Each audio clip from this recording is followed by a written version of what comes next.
So you're telling us we cannot come in?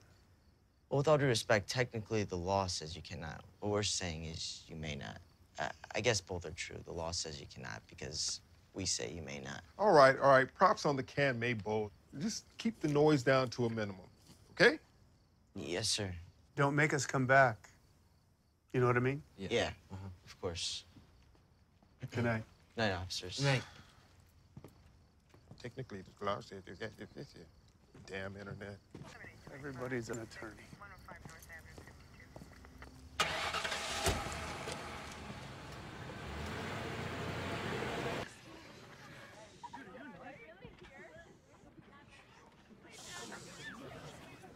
To the break of dawn, yo!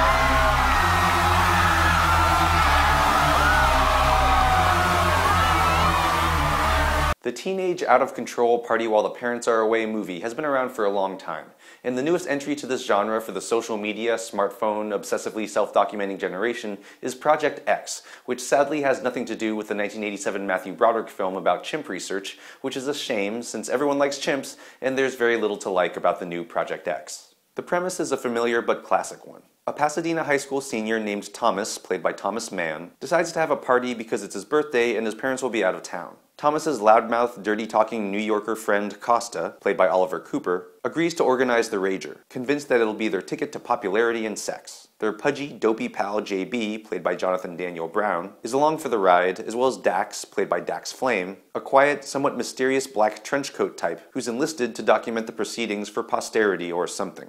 As is the convention of the genre, the party gets out of control when way too many people show up, including tons of super hot girls. The house gets overrun, property is damaged, boobs are exposed, drugs are taken, the cops get called, and a badass little person punches people in the nuts. The lascivious Costa is trying to bang everyone while Thomas is doing his best to protect the house and not freak out, while being torn between the hot, popular girl he has a crush on or the equally hot and also cool girl who he's best friends with. So the story isn't terribly original, but that's simply the nature of the party while the parents are away genre. What's wrong with Project X is basically everything else. First, I didn't for a second buy the film's central conceit that Project X was made with found footage, since the camera work isn't rough enough and the dialogue and performances aren't good enough to make it seem like you're really witnessing candid moments of teenagers just talking and acting like teenagers. I never bought the friendship between the three main kids, or why they'd bring in a creepy outsider who they barely know to record everything they're doing.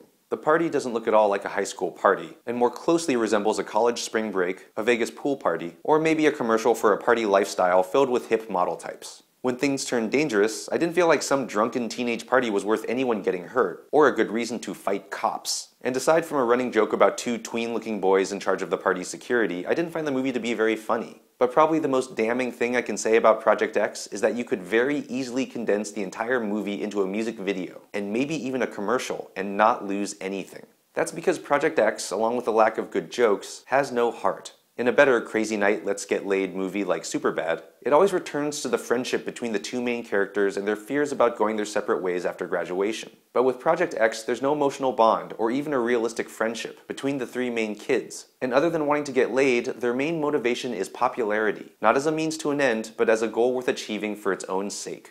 Since it lacks heart, laughs, and insight, the remaining reason why Project X's teen male target audience would want to see this movie is to see boobs. But with the internet, any kid can literally see hundreds of millions of boobs and all the wonderful, horrible things you can do with and to them on their freaking phones, which would probably be more satisfying and definitely cheaper than watching Project X, which I give a What the Flick rating of 3.2. I'm Jonathan Kim for What the Flick.